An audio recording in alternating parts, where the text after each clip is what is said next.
Okay. Hello, everyone. I'm broadcasting live December 23rd, 2015. No Dhammapada this week. I think it's a bit too much to get set up here.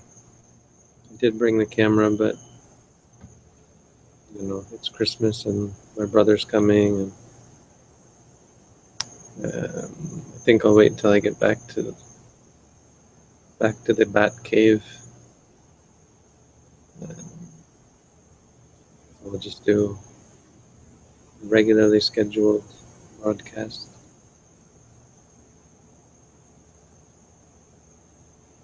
So I'm in Florida. It's night here. I'm outside under this thing they call a lanai. But I spent the better part of a year in Thailand once, living inside a mosquito screen like this. It's made of teak wood, wasn't nearly as good quality, but teak wood. It was actually a lot more awesome, and it had more purpose because there were thick mosquitoes where we were staying. So I could be out in the forest. My kuti was basically a mosquito screen. They'd built it for Ajahn Tong, I think, or it at some point became Ajahn Tong's kuti. And I don't know that he ever stayed in it, or maybe in the past he'd stayed in it, but then they built him this fancy luxury sort of house to stay in. So when I went to this place the first time to do a 10-day course, I got to stay in his kuti. It was the only kuti left, so there were two of us who were one of his attendants and me who was learning how to teach. So I was following along to listen in and to learn how to be a teacher. So the two of us were going to stay in this kuti, and most of it was this big mosquito screen, and then there was a very small room that was actually wood and closed off. And his attendant said to me, "Noah, you can sleep out here, I'll sleep in there." And this was a Bangkok monk. He was a monk from Bangkok. Really nice guy, but quite brusque, I think is the word. So he just said, "You stay out here, I'll stay in there." And he went into the room and he banged around for a bit. And I was just looking around thinking, "Okay, well, this is nice, I'll just sleep out here." And then he comes storming out and he says, I'm going to stay with the abbot. You can stay here." And he just left. And I thought it was odd that he just suddenly went away. And so whatever. And so I opened up the small room thinking, well, maybe I can sleep in there. I don't know. And I looked in and there was a dead gecko right in the middle of the floor. And so this dead gecko had scared him away. So I picked up the dead gecko, threw it outside. He ended up leaving the next day. The next morning, we went for breakfast. And so we went for alms round through the village. They drove us to the village and we went walking through the village on alms, came back. And so we're sitting down to eat. There's sticky rice and there's this hot, they have this paste that they make that's very, very spicy, and vegetables that you dip in it, and pork rinds and all this stuff. I'm sitting there eating, and we're eating whatever food we got. And this guy who ditched me the night before, he looks over at me, and he looks back at the food, and he says, "I can't even eat this food, and I'm Thai. How is it that you can eat this?" And he ended up leaving that day. Really nice guy, but a city monk. Couldn't hack it in the countryside. So I was there for 10 days, and it was quite nice. But I ended up going back there and staying the better part of a year, and then I really had to learn to deal with geckos because they were living in my bathroom and they were living in the roof. So I go into the bathroom and there'd be a big gecko on the wall staring at me, and they would crap all over the place. So I tried to get them out. Actually, I'd use a Tupperware, catch them in the Tupperware, and then put them outside. And there were snakes. I remember coming into the kuti and sitting down once, and it was, I was wearing glasses. I didn't have my glasses on, and I was sitting down in the middle of the kuti, and I turned, and it looked like there was something had defecated on the floor. There was a brown pile, and I turned, and so I put my glasses on, and it was a snake about this big, one of these highly poisonous, teeny tiny snakes sitting right beside my butt. It was about an inch away from where I had sat down. It had somehow gotten in through the floor. And then we had big snakes, like the really long ones. And then we had these monitor lizards that I never saw, but were apparently there. And they're about, well, you can't see how big they are, but they were like feet long. Lots of those in Sri Lanka. But I never saw one in Thailand. Apparently they had them. Just that the Thai people in the forest eat pretty much everything. So all the monitor lizards were probably being hunted and eaten. But none of that here. Unfortunately, the most dangerous animal here is their cat that kills stuff. This cat. Aren't there geckos in Florida, Bhante? Oh, probably. I know there are the little lizards, the little tiny. Salamanders and things, I think. Not salamanders, some kind of, those really, really fast little lizards that run with their heads up. The big geckos, I haven't seen any, probably. It's a lot like Thailand here.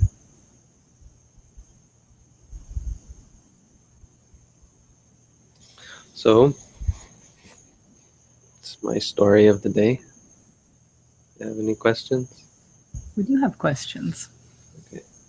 We have someone who last night had stayed up in his country until like 4 a.m. because he wanted to ask you questions. That was Mahmood. So I'm going to ask Mahmood's questions tonight, and hopefully he'll get to see the video. Would you say meditation helps meditators beat procrastination?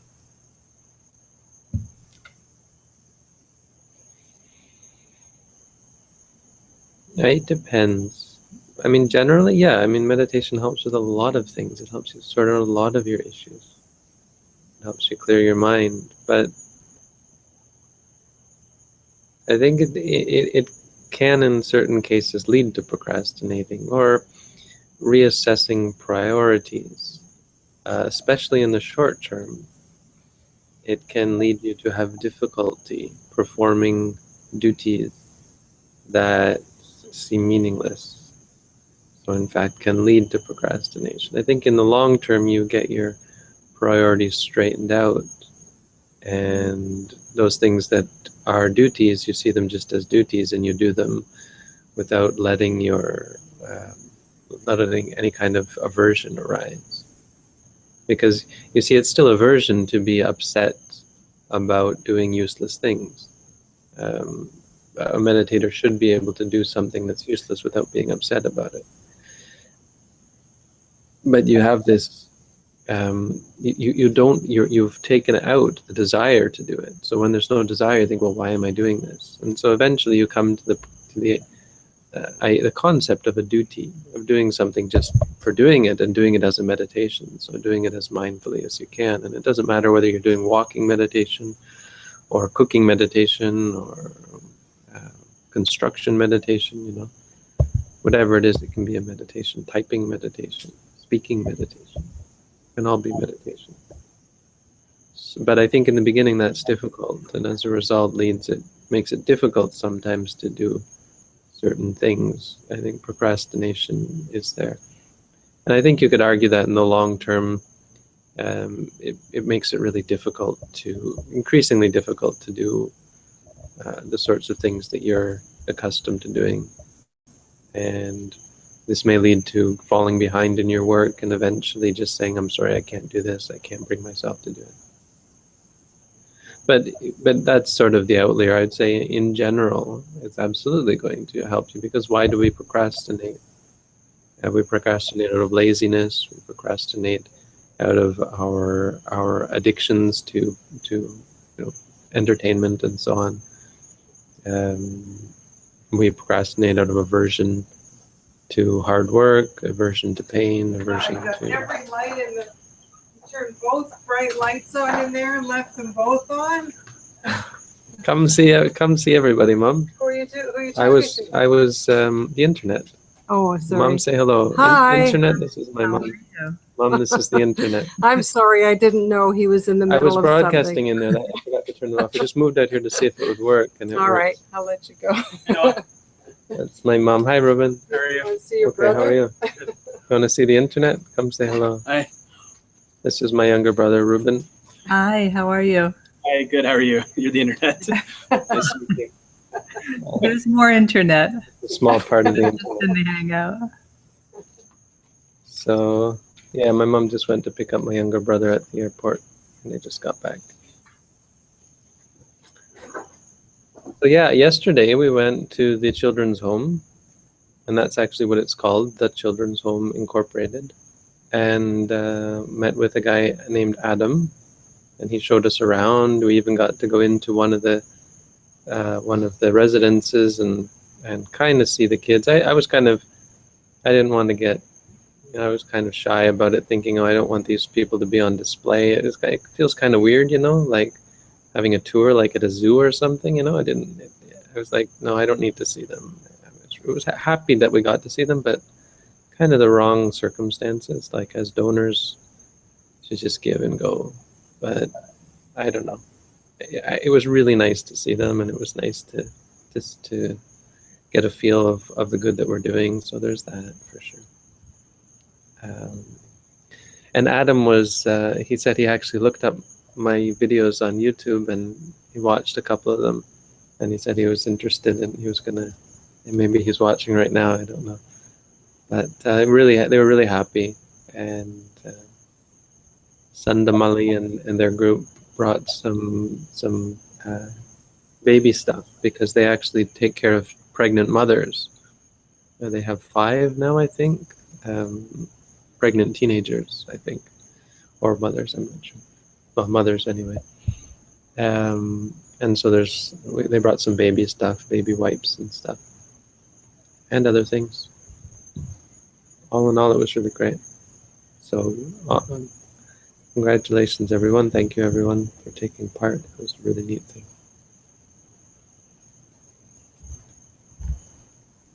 Absolutely, meditation makes you do things. Interesting about procrastination is my stepfather, whose house this is, with my mother. He came. Now, in the beginning, I didn't tell them what it was. I was talking to my mom. I said, "So I've got we're giving this on Tuesday. We have to go somewhere for a Christmas present. It's my Christmas," or it was like I just was very vague about who was giving. I said, "It's just a Christmas present." I said, "Oh, is it something Alan's going to like? Because, he's not on my trip."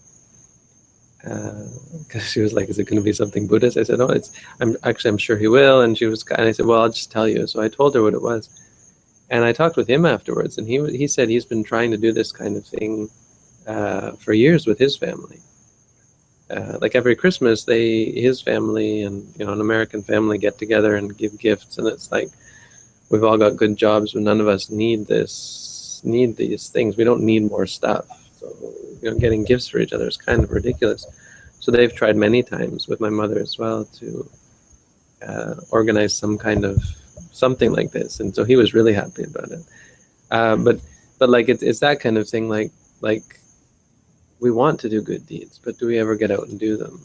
And it's exciting being a monk, to have to be in a position to initiate this sort of thing, and to gather people together like this. This is the idea of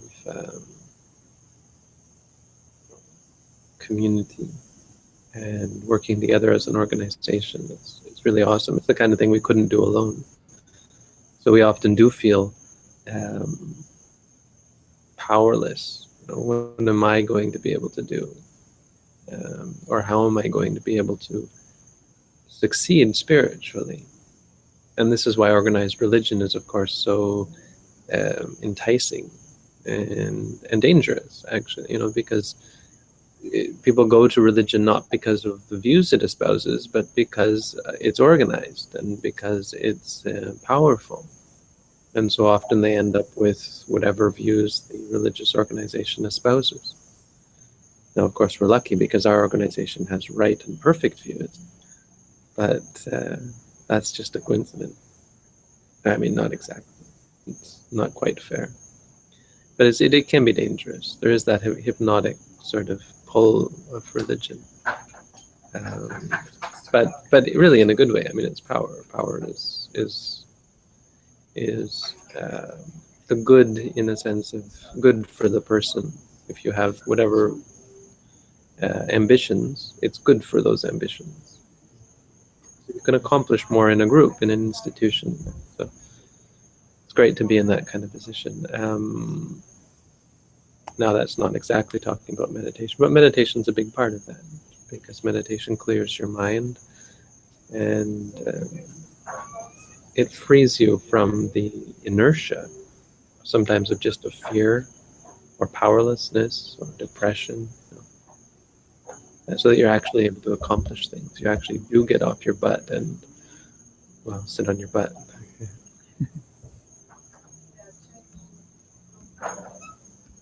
More questions? Yes.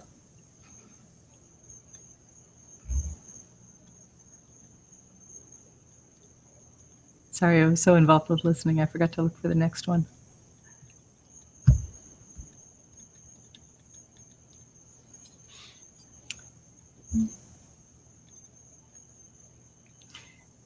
Venerable Yuta Dhamma, I have a question. If you meditate and therefore have a clear awareness of your feelings and see them as they are, you constantly do that for a long time, would you get to a point that you have enough experience to sort of outsmart your emotions and therefore not feel them? In other words, you get to a point where emotions are merely a part of your past? And it sounds right off that you're trying to intellectualize, trying to figure out the meditation. How does it work? What is this thing where is this leading? It sounds like you might be overanalyzing things. I mean, it's a little bit more simple than that. I think, I mean, I'm not quite clear on what exactly you're asking, but it sounds like just a little bit over-intellectualizing. I mean, you'll see when you meditate what is going on in your mind. You'll see how your emotions arise, you'll see what they lead to, and you'll see their nature. You'll see the nature of the things that you desire and the things that you're averse to, and you'll see them as not being worthy of your reactions to them, that they're simply phenomena that arise and cease. So it's not about outwitting your emotions. In fact, that's dangerous. The idea that you can have an emotion and be intent upon a certain emotion, and that you can somehow outwit that or outsmart that or rise above it.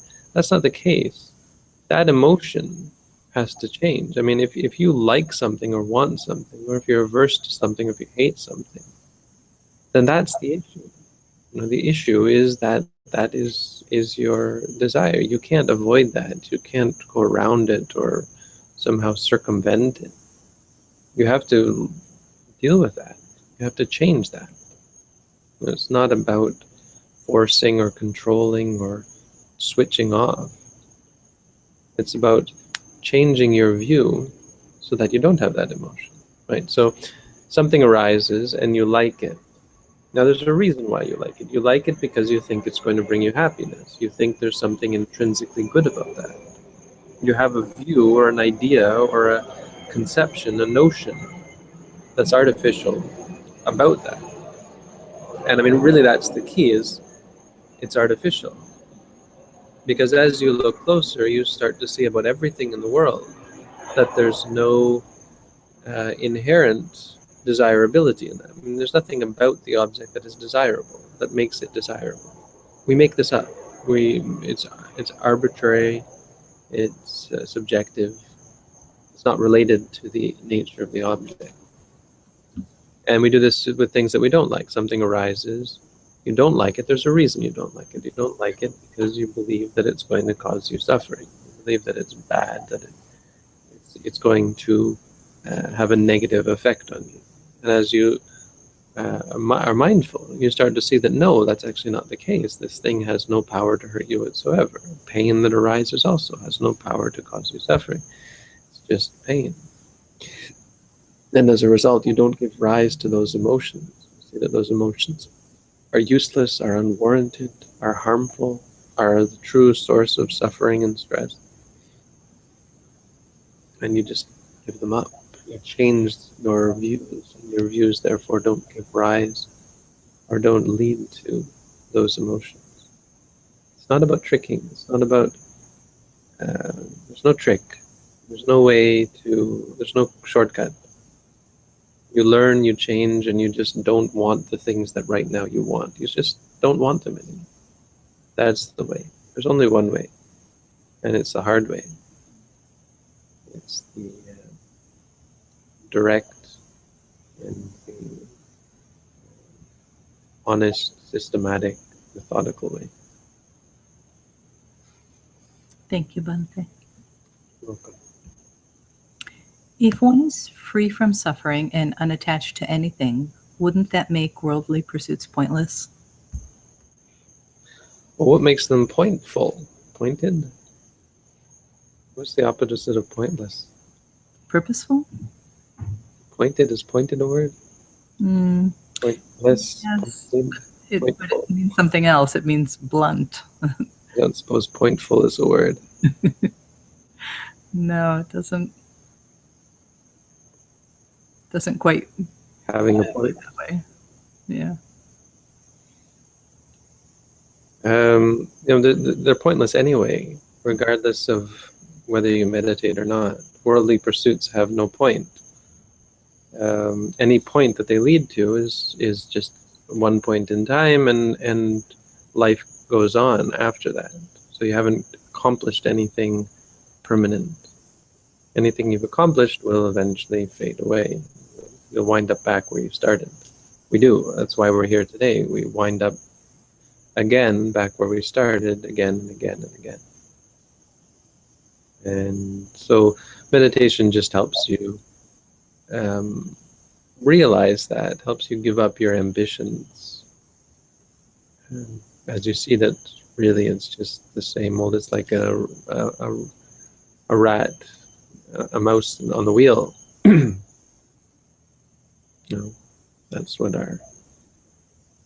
That's what our endeavors amount to in this world. Even helping people, I mean, the big secret is you can help people until you're blue in the face, and there's still more people to help.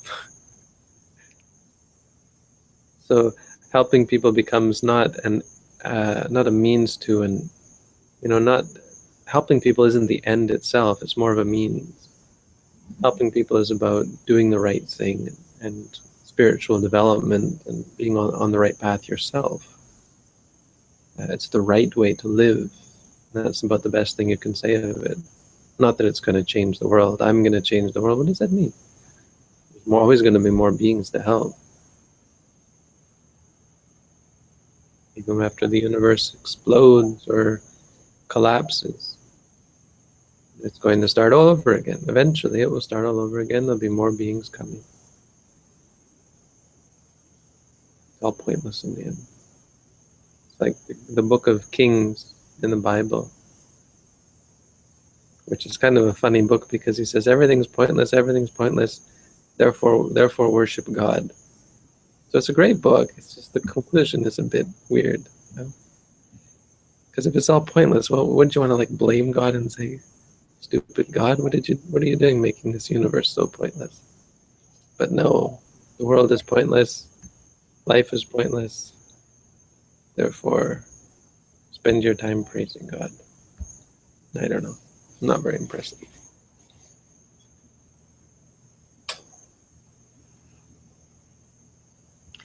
This question is probably a result of my poor understanding of this subject, because when I think about it logically, this is from the same person. When I think about it logically, that's what I feel it comes down to. But even if I were completely unattached to anything, I imagine I'd still have the desire to travel to new places, read new books, and learn new stuff. So it wasn't really a question, more of a comment. No, you wouldn't. And your desire is an attachment. It's just semantics. Whether you're talking about desire or attachment, there's something you're stuck on that's leading you on and is going to lead to further becoming. Further becoming means something is going to come of it. So if you didn't have the desire to travel, there wouldn't be travel. So travel is going to come of it. And there wouldn't be all the issues surrounding travel, like visas and expenses and, well, meeting new people. I mean, travel isn't bad. I'm not suggesting that. But your desire to travel creates something for you, more becoming. And it also creates the desire to travel. It becomes habitual. It's not an end to itself. When you desire to travel, it creates more liking of the traveling experience, and you become, what we'd say, intoxicated by it and wanted more. And then when you can't travel, or when people say traveling sucks, you shouldn't travel, why don't you stay at home, why don't you settle down, you get upset. Why do you get upset? Because you're attached. I mean, it's all very subtle. It's not a big deal. It's not like you're going to hell for it. It's not evil, but it's part of what leads to more rebirth, and it's just, in the end, same old, same old. We're excited by new things, then they become old and we need newer things. And then we die and forget it all and come back and do it again. And in the meantime, we suffer a lot. Eventually start to say, is it really worth all the effort? And then we start to meditate and we say, no, it's not really worth the effort. Better I just let go.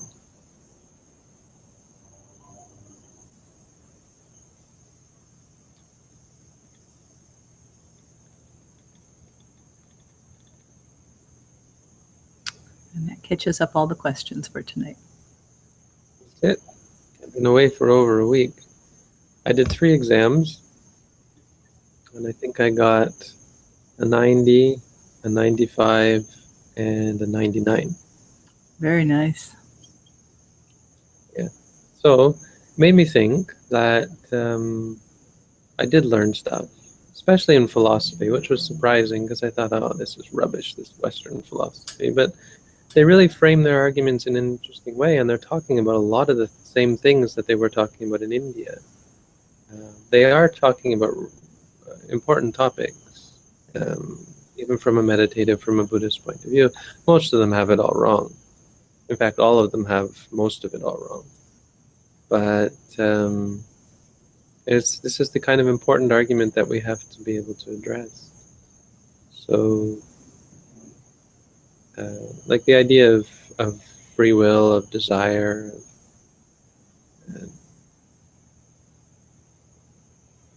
what exists, I guess. Yeah, it's not entirely relevant, but much of it is. And learning languages, even learning Latin was, I think, a great thing. I realized that Latin is actually the language, it is the lingua franca for the world, so it is something that you can actually use to talk to people. It's funny, I've always wanted to use Pali in that way, but there's very few people who speak Pali anymore. Even monks. At least you know what the chanting is all about.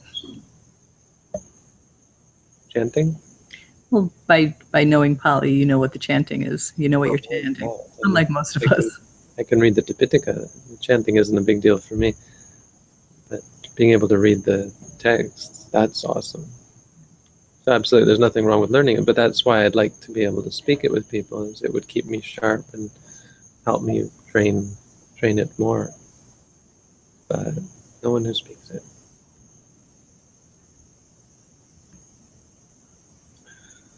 Well then, that was half an hour, so I guess that's all we get tonight.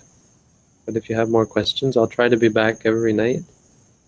Tomorrow is Christmas Eve. Tomorrow might not be able to. I think tomorrow's also my father's birthday. So we'll probably be doing a family hangout with him. And then the next day is Christmas, which of course is meaningless. So my family will probably be picking out on turkey. But at 9, I should be able to broadcast Christmas Day. Robin, will you be available Christmas Day at Christmas 9? night? Yes. Okay. Yes. Let's plan to meet here. Probably not tomorrow, but probably day after tomorrow. That sounds good. And not a question, but Lee had a comment that it looks like you're auditioning for Star Wars with the black background. I thought the same thing. There's a new Star Wars out now Oh, in the theater. they Yeah. look like the captain. I just shaved. Yeah, it has a bit of a Star Wars look. Your background. What do I look like? A Vulcan or something? Yes. A little bit. And there is one more question if you have a couple more minutes, Bhante. All right. Okay. I constantly feel very stressed when I meditate, and this makes it difficult to feel any movement at the abdomen. What should I do? Feel stressed constantly? Yes. Well, focus on the stress. I would try lying meditation. When you're really stressed, lying meditation can be great. But focus on the stress and say stressed, or anxious, or frustrated. However, there's different flavors of stress, right? So whatever the flavor is. If you're worried, or if you're anxious, or if you're angry, or if you're depressed, or just stressed. Stressed, say stressed. Overwhelmed, if you're overwhelmed. But if you can't feel the abdomen at all, try lying down. It'll help. I mean, eventually it'll work itself out. If you meditate regularly, you'll find yourself getting less stressed. And it'll work. It'll eventually be easier to sit up and meditate. So in the meantime, you've got to approach it from the side. Do lying meditation. Do walking meditation. Break it up a bit. It'll get better. Sounds like probably you're a beginner. And beginners at everything are not very proficient. So take your time. You'll get there. If you want, looks like we got lots of slots free. So you can sign up to meet with me once a week. You can go through a course. If you're able to do at least an hour a day, preferably 2 or eventually up to 2 hours a day. You can sign up there. That's right. I was supposed to ask you, Bhante, are you conducting the individual meetings while you're away, or is everything canceled? I missed. I think I thought I missed. Actually, I didn't miss because there weren't any. There's a lot of free ones. But on Monday I would have missed, but I didn't because no one came. Okay. Signed up. But yeah, I'm doing them. Today I did 1. Okay. 2. I guess I did 1 in the morning as well. With Adam. No, Adam wasn't here. He's away for Christmas. But tomorrow I have 3. All goes as planned. 1 on Friday, and then I've added 2 extras on Saturday. And there's 4 people on Saturday, 4 people on Sunday. But yeah, lots of free spots.